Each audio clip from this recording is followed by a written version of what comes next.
Hello നമസ്കാരം. Study സ്റ്റുഡിയോയിലേക്ക് എല്ലാവർക്കും സ്വാഗതം. നമ്മളിന്ന് Sreenarayana Guru open university BA സോഷ്യോളജിയുടെ ഫസ്റ്റ് സെമ്മിൻ്റെ എക്സാം ബേസ്ഡ് ക്ലാസ്സുകളാണ്. ഇപ്പോൾ നിങ്ങൾ മുന്നേ സൂചിപ്പിച്ച പോലെ പറയുകയാണ്, മൂന്നാമത്തെ ബ്ലോക്കിലെ രണ്ടാമത്തെ യൂണിറ്റിൻ്റെ കുറച്ച് കാര്യങ്ങളാണ്. പ്രത്യേകിച്ചും ഒരു എസ്സേ ആയിട്ട് ചോദിക്കുകയാണെങ്കിൽ അതിലെഴുതാൻ തക്ക രീതിയിൽ കുറച്ച് കാര്യങ്ങളാണ് പറയുന്നത് കേട്ടോ.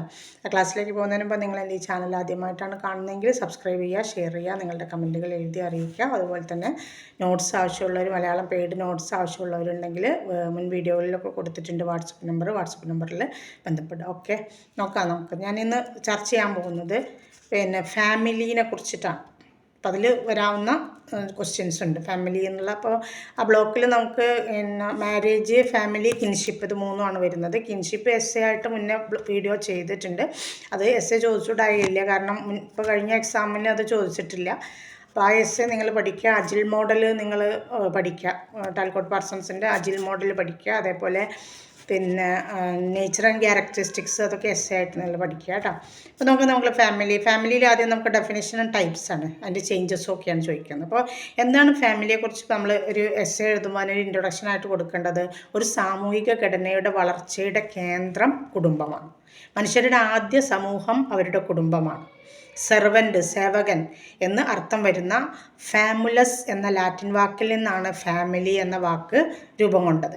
പ്രാഥമിക സാമ്യ സ്ഥാപനമായ കുടുംബം ഏതൊരു സമൂഹത്തിനും അടിസ്ഥാന സ്ഥാപനം കൂടി. ഏത് കുടുംബം എടുത്താലും അതിൻ്റെ ഒരു അടിസ്ഥാന സ്ഥാപനമാണ് കുടുംബം എന്ന് പറയുന്നത്. നമ്മുടെ അടിസ്ഥാന ആവശ്യങ്ങൾ നിറവേറ്റാനുള്ള ഒരു സാർവത്രിക ഗ്രൂപ്പാണ് ഓരോ കുടുംബവും. ഏതെങ്കിലും ഒരു രൂപത്തിലുള്ള കുടുംബഘടന ഇല്ലാത്ത ഒരു സമൂഹവും ഇല്ല, അല്ലെങ്കിൽ അത്തരത്തിലുള്ള സമൂഹത്തിന് നിലനിൽക്കാൻ കഴിയില്ല. അതാണ് സത്യം. ഏതൊരു സമൂഹത്തിൻ്റെയും പ്രാഥമിക നെടുന്തൂണാണ് അതിൻ്റെ കുടുംബം. ഇനി അതിൻ്റെ മീനിങ്ങും ക്യാരക്ടറിസ്റ്റിക്സും പറയാൻ കേട്ടോ. കുടുംബം എന്നത് ഭാര്യയും ഭർത്താവും തമ്മിലുള്ള ലൈംഗിക ബന്ധം സൂചിപ്പിക്കുന്ന ജൈവിക ഘടകമാണ്. കുടുംബം കുഞ്ഞുങ്ങളെ ജനിപ്പിക്കാനും വളർത്താനും പര്യാപ്തമായ രീതിയിലുള്ളതായിരിക്കണം. അമ്മയും അച്ഛനും അതിൽ ജനിക്കുന്ന കുട്ടികളും ഉൾപ്പെടുന്ന ഒരു ഗ്രൂപ്പാണ് കുടുംബം എന്നാണ് കുടുംബത്തെക്കുറിച്ച് മാലിനോസ്കി പറയുന്നത്. ഡെഫിനിഷനാണ് കേട്ടോ. ഇങ്ങനെയാണ് കുടുംബം എന്നത് ഭാര്യയും ഭർത്താവും തമ്മിലുള്ള ലൈംഗിക ബന്ധം സൂചിപ്പിക്കുന്ന ഒരു ജൈവിക ഘടകമാണ്. കുടുംബം കുഞ്ഞുങ്ങളെ ജനിപ്പിക്കാനും വളർത്താനും പര്യാപ്തമായ രീതിയിലുള്ളതായിരിക്കണം. അച്ഛനും അമ്മയും അതിൽ ജനിക്കുന്ന കുട്ടികളും ഉൾപ്പെടുന്ന ഒരു ഗ്രൂപ്പാണ് കുടുംബം എന്നാണ് മാലിനോസ്കി കുടുംബത്തിന് കൊടുത്തിട്ടുള്ള നിർവചനം. ഇനി ജോർജ് പീറ്റർ മർഡോക്ക് എന്താ പറഞ്ഞിട്ടുള്ളത് നോക്കാം. പുനരുൽപാദനം, സാമ്പത്തിക സഹകരണം, പൊതുവസതി എന്നിവയെല്ലാമുള്ള ഒരു സാർവത്രിക സാമൂഹിക സ്ഥാപനമാണ് കുടുംബം എന്നാണ് ജോർജ് പീറ്റർ മർഡോക്ക് നിർവചിച്ചിട്ടുള്ളത്. ഇനി അതിൻ്റെ പെക്യൂലിയാരിറ്റീസ്, പ്രത്യേകതകളൊക്കെ. ഒന്നാമത്തത്, കുട്ടികളും മാതാപിതാക്കളും ഉൾപ്പെടെ ഒരു വീട്ടിലോ ഒരു മേൽക്കൂരയ്ക്ക് കീഴിലോ താമസിക്കുന്നവരാണ് കുടുംബാംഗങ്ങൾ. രണ്ടാമത്തത്, ഒരുമിച്ച് ജീവിച്ചാലും ഇല്ലെങ്കിലും മാതാപിതാക്കളെയും കുട്ടികളെയും ഉൾക്കൊള്ളുന്ന ഒരു സംഘമാണ് കുടുംബം. മൂന്നാമത്തത്, രക്തബന്ധത്താലും അടുപ്പത്താലും പരസ്പരം ബന്ധിക്കപ്പെട്ടിരിക്കുന്ന എല്ലാ ഗ്രൂപ്പുകളും കുടുംബമാണ്. നാലാമത്തത്, പൊതുവായ വംശപരമ്പരയിലോ വംശാവലിയിലോ ഉള്ളവരായിരിക്കും ഒരു കുടുംബത്തിലെ അംഗങ്ങൾ എന്നാണ്.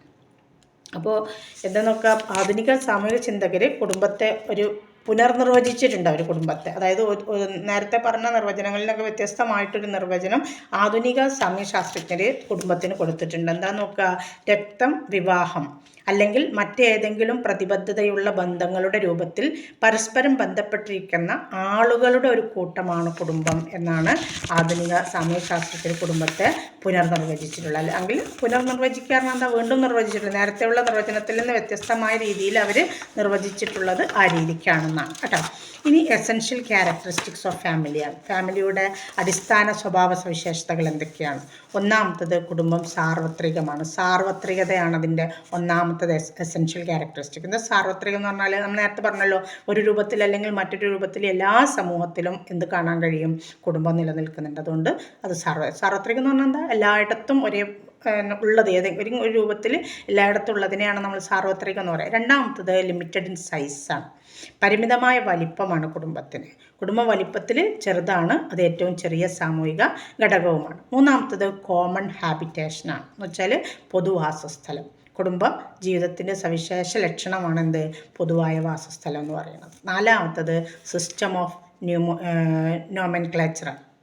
നാമകരണ സംവിധാനം. ഓരോ കുടുംബവും ഒരു പ്രത്യേക നാമത്തിലാണ് അറിയപ്പെടുന്നത്, അല്ലേ? നമ്മളൊക്കെ നമ്മുടെ തറവാടെന്നൊക്കെ നമ്മളതിന് പറയാം. പക്ഷേ നമ്മൾ ആ ഒരു നമ്മളെ പേരിൽ ആ പേരിലല്ലേ അത് അറിയപ്പെടുക അല്ലേ.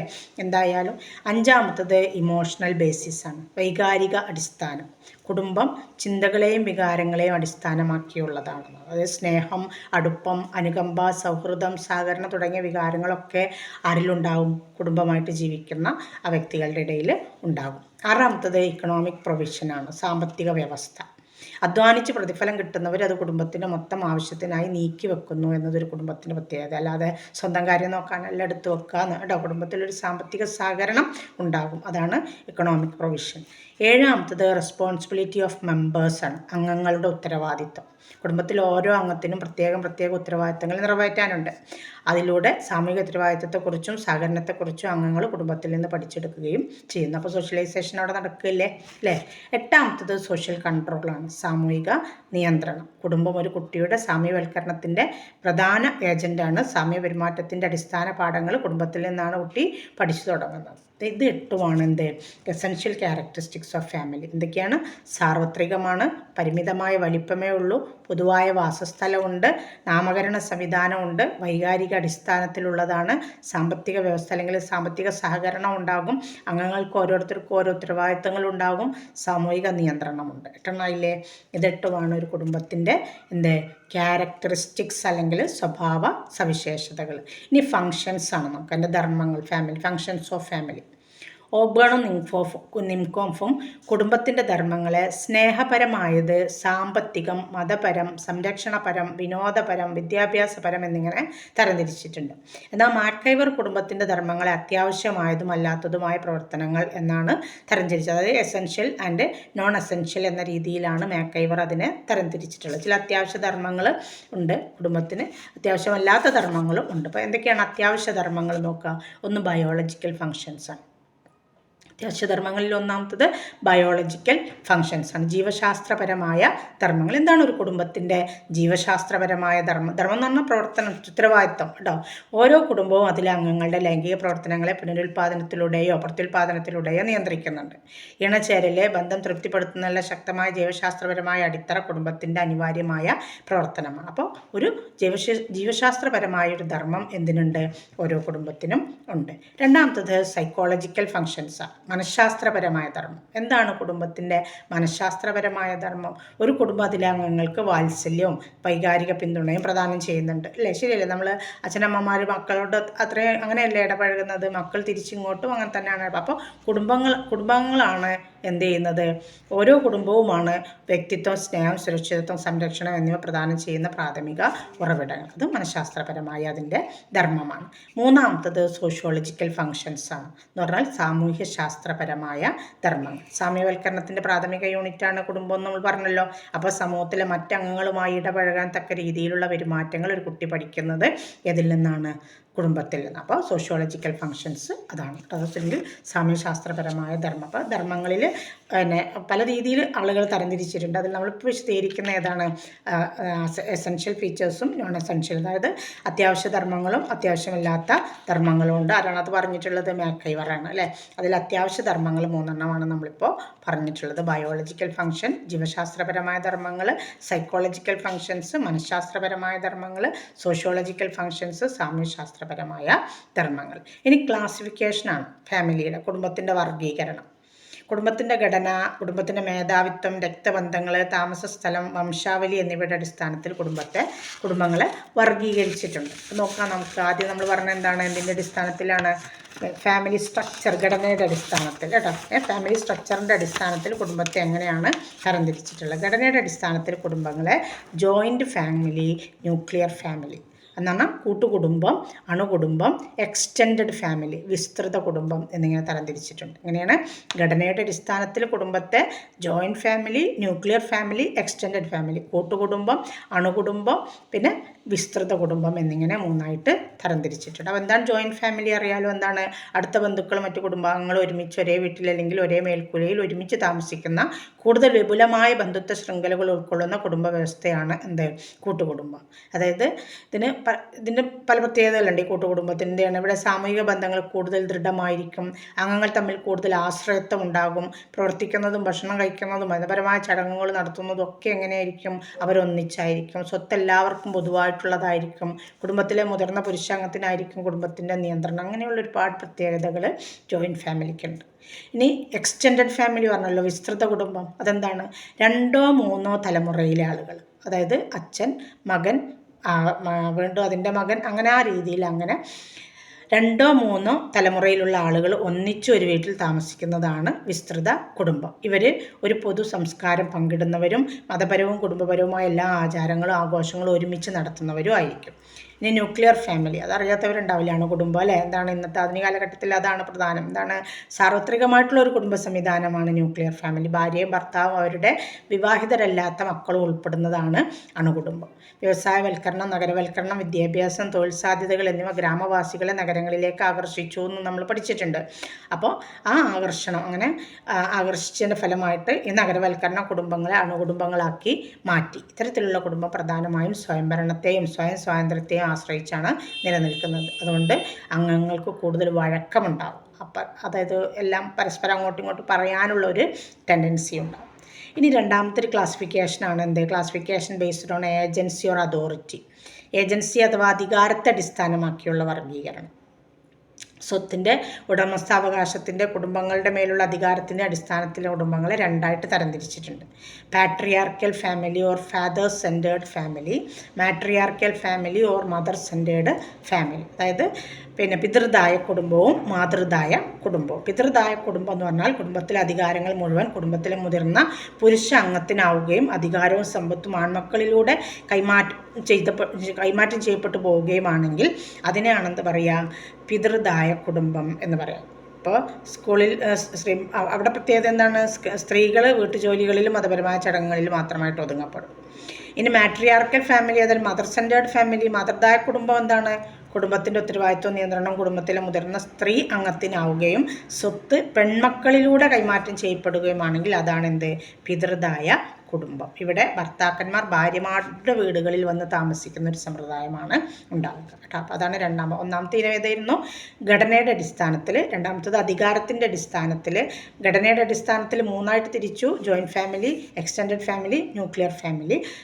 അധികാരത്തിൻ്റെ അടിസ്ഥാനത്തിൽ 2ആയിട്ട് തിരിച്ചു: മാതൃദായ കുടുംബവും പിതൃദായ കുടുംബവും. മൂന്നാമത്തത് ക്ലാസിഫിക്കേഷൻ ബേസ്ഡ് ഓൺ റെസിഡൻസ് ആണ്. താമസ സ്ഥലത്തിൻ്റെ അടിസ്ഥാനത്തിലുള്ള വർഗീകരണം. വിവാഹശേഷമുള്ള താമസ സ്ഥലത്തിൻ്റെ അടിസ്ഥാനത്തിൽ കുടുംബങ്ങളെ 4ആയിട്ട് തരംതിരിച്ചിട്ടുണ്ട്. ഒന്ന് പാട്രി local or viri local family. ഇതാണ് പാട്രി local or viri local family. വിവാഹശേഷം ഭാര്യയും ഭർത്താവിൻ്റെ വീട്ടിൽ താമസിക്കുന്ന രീതിയാണത്. രണ്ടാമത്തത് മാട്രി local or uxori local family. മാറി ചോദിക്കും. അപ്പോൾ മാട്രി പറയുമ്പോൾ ചിലപ്പോൾ നമുക്ക് മനസ്സിലാവും. ഇപ്പം നമ്മൾ മാട്രിയാർക്കി എന്നൊക്കെ പഠിച്ചു പോകുന്നതാണ്. പക്ഷേ ഉക്സോറി ലോക്കലും വൈരി ലോക്കലും പറയും. വൈരി ലോക്കൽ എന്താണ്? പാട്രി ലോക്കലാണ്, ഭർത്താവിൻ്റെ വീട്ടിൽ താമസിക്കുന്നത്. ഉക്സോറി എന്ന് പറയുന്നതാണ് ഇത് ഭാര്യയുടെ വീട്ടിൽ താമസിക്കുന്നത്. അപ്പോൾ വിവാഹശേഷം ഭാര്യയും ഭർത്താവും ഭാര്യയുടെ വീട്ടിൽ താമസിക്കുന്നതാണ് മാട്രി local or uxori local family എന്ന് പറയുന്നത്. പിന്നെ മൂന്നാമത്തത് അവങ്കു ലോക്കൽ റെസിഡൻസ് ഓർ അവങ്കു ലോക്കാലിറ്റി എന്ന് പറയുന്നത്. എന്ന് പറഞ്ഞാൽ വിവാഹശേഷം ഭാര്യയും ഭർത്താവും അമ്മാവൻ്റെ വീട്ടിൽ താമസിക്കുന്നതാണ് അവങ്കു ലോക്കൽ. അങ്കിൾ എന്നതിൻ്റെ അത് ഓർത്താൽ മതി കേട്ടോ. പിന്നെ നാലാമത്തതാണ് neo local residence or neo locality എന്ന് പറയും. എന്ന് പറഞ്ഞാൽ ഭാര്യയും ഭർത്താവും വിവാഹശേഷം പുതിയൊരു സ്ഥലത്തേക്ക്, ഈ പറഞ്ഞ ആളുകളുടെ കൂടെ ഒന്നും അല്ലാതെ പുതിയൊരു സ്ഥലത്തേക്ക് മാറി താമസിക്കുന്നതാണ് എന്ത്? നിയോ ലൊക്കാലിറ്റി അല്ലെങ്കിൽ നിയോ ലോക്കൽ റെസിഡൻസ് എന്ന് പറയും. അപ്പോൾ മൂന്നാമത് നമ്മൾ പറഞ്ഞ ക്ലാസിഫിക്കേഷൻ ഇതിൻ്റെ അടിസ്ഥാനം താമസ സ്ഥലത്തിൻ്റെ അടിസ്ഥാനത്തിൽ അല്ലേ? Patri local or viri local, matri local or uxori local, പിന്നെ avuncu local or avunco locality, പിന്നെ നാലാമത്തത് neo local residence or neo locality. ഇനി ക്ലാസിഫിക്കേഷൻ ബേസ്ഡ് ഓൺ ഡിസെൻറ്റ്, വംശപരമ്പരയുടെ അടിസ്ഥാനത്തിൽ കുടുംബങ്ങളെ എങ്ങനെയാണ് തരംതിരിച്ചിട്ടുള്ളത് എന്നാണ്. വംശപരമ്പരയുടെ അടിസ്ഥാനത്തിൽ കുടുംബങ്ങളെ പിതൃദായകം, മാതൃദായകം എന്നിങ്ങനെ 2ആയിട്ട് തരംതിരിച്ചിട്ടുണ്ട്. പിതൃദായകം നമ്മൾ പറഞ്ഞല്ലോ, സ്വത്തച്ഛൻ്റെ മരണശേഷം ആൺമക്കൾക്ക് കൈമാറിപ്പോകുന്നതാണെങ്കിൽ അത് പിതൃദായകം, പാട്രിലിനിയൽ എന്ന് പറയും കേട്ടോ. പാട്രിയാർക്കി അല്ല, പാട്രിലിനിയൽ. പിന്നെ അതുപോലെ സ്ത്രീകളുടെയാണ് സ്വത്ത് കൈമാറ്റം നടക്കുന്നത് എങ്കിൽ അതാണ് എന്ത്? മാട്രിലിനിയൽ, മാതൃ മാതൃദായകം. പാട്രിലിനിയൽ പിതൃദായകം, മാട്രിലിനിയൽ മാതൃദായകം. ഇനി അഞ്ചാമതൊരു ക്ലാസിഫിക്കേഷനാണ് എന്ത്? Classification based on relationship. ബന്ധങ്ങളുടെ അടിസ്ഥാനത്തിലുള്ള വർഗീകരണം. ബന്ധങ്ങളുടെ അടിസ്ഥാനത്തിൽ കുടുംബങ്ങളെ കൺസാങ്കുനിയസ് ഫാമിലി, കൺജുഗൽ ഫാമിലി എന്നിങ്ങനെ രണ്ടായിട്ട് തരംതിരിച്ചിട്ടുണ്ട്. അതിൽ കൺസാങ്കുനിയസ് ഫാമിലി പറഞ്ഞാൽ ഒരേ രക്തബന്ധമുള്ള ആളുകൾ അടങ്ങുന്ന കുടുംബമാണ്. കൺജുഗൽ ഫാമിലി പറഞ്ഞാലോ വിവാഹം ബന്ധം വഴി ഉണ്ടാകുന്ന കുടുംബ ബന്ധങ്ങളെയാണ് കൺജുഗൽ ഫാമിലി എന്ന് പറയും കേട്ടോ. അപ്പം ഇതാണ് ഫാമിലിയുടെ ക്ലാസിഫിക്കേഷൻസ് കേട്ടോ. അപ്പോൾ ഇതൊക്കെ നിങ്ങളൊന്ന് പഠിച്ചു. 5 തരത്തിലുണ്ട്. ഒന്ന് ഘടനയുടെ അടിസ്ഥാനത്തിൽ, പിന്നെ മറ്റൊന്ന് അധികാരത്തിൻ്റെ അടിസ്ഥാനത്തിൽ, മൂന്നാമത്തത് എന്താ പറയുക, മൂന്നാമത്തെ റെസിഡൻസിൻ്റെ അടിസ്ഥാനത്തിൽ, പിന്നെ നമ്മൾ പറഞ്ഞു എന്താണ് വംശപരമ്പരയുടെ അടിസ്ഥാനത്തിൽ, അഞ്ചാമത്തത് റിലേഷൻഷിപ്പ് ബന്ധങ്ങളുടെ അടിസ്ഥാനത്തിൽ. 5 വിധത്തിലായിട്ട് അനേകം ഡിവിഷൻസുകളാക്കിയിട്ട് തിരിച്ചിട്ടുണ്ട്. അതത് പഠിച്ചു വെക്കുക. Okay, thanks.